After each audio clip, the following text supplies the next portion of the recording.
ඔබ ඔබේ අවශ්‍යතාවයන් නිවැරදිව අඳුනාගෙන තියනවාද? මිනිසෙකුට තමුන්ගේ ජීවිතය තුළ මේ අවශ්‍යතාවයන් ගැන බලපුවම කරුණු තුනක අපි කටයුතු කරනවා.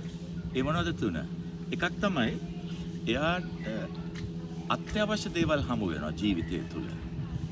තමුන් මොන හරි දෙයක් හොයා ගන්නකොට, මොන හරි දෙයක් කරා යනකොට, මොන හරි දෙයක් ළඟා කර ගන්නකොට, මොන හරි දෙයක් මිලදී ගන්නකොට, ඒ හැම දෙයක් තුළදීම අත්‍යවශ්‍ය දේවල් තියෙනවා. ඊළඟට තියෙනවා අවශ්‍ය දේවල්. ඊළඟට තියෙනවා අනවශ්‍ය දේවල්.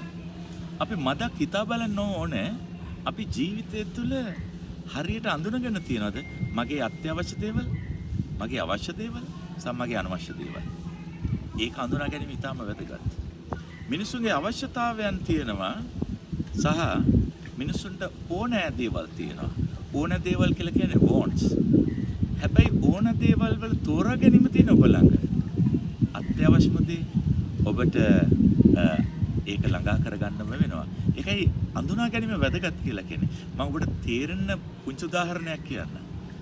මිනිසෙක් ආහාරයක් ගැනීම කුසගින්න නිවා ගැනීම සඳහා, තමුන්ගේ පෝෂ්‍යදායී බව ළඟා කර ගැනීම සඳහා ආහාර ලබා ගැනීම එයාගේ අවශ්‍යතාවයක්. මූලිකම අවශ්‍යතාවයක්. හැබැයි එයා ගන්න ආහාරය මොකක්ද කියන එක එයාගේ තෝරා ගැනීම. එතකොට අපි ජීවිත කාලය තුළ මේ අවශ්‍ය දේ සහ තෝරා ගැනීම අතර හොඳ අවබෝධයක් තියාගන්න වෙනවා. එහෙම තෝරා ගැනීම හරියට කරපු අයට නිවැරදි ගමන් මාර්ගයක් කරා ජයග්‍රාහී ගමනක් යන්න පුළුවන්. වැදගත් වෙන්නේ ඔබේ තෝරා ගැනීම. ඒක නිසා අපි පුරුදු වෙමු ඔබේ ජීවිතයට වටිනාකමක් එක් කරන අත්‍යවශ්‍ය දේවල් එක ජීවත් වෙන්න.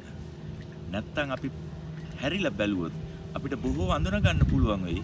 අපි බොහෝ අනවශ්‍ය දේවල් එක තමයි කටයුතු කරලා තියෙන්නේ. අනවශ්‍ය දේවල් තමයි එකතු කරගෙන තියෙන්නේ. අනවශ්‍ය දෙයක් තමයි අපිට ලං කරගෙන තියෙන්නේ. ඉතින් එතකොට ඔබේ වටිනාකම තමයි ඔබ අවම කරගෙන තියෙන්නේ. ඒ නිසා අපි පුරුදු වෙමු අත්‍යවශ්‍ය දේවල් එක්ක අපේ ගමන යන්න.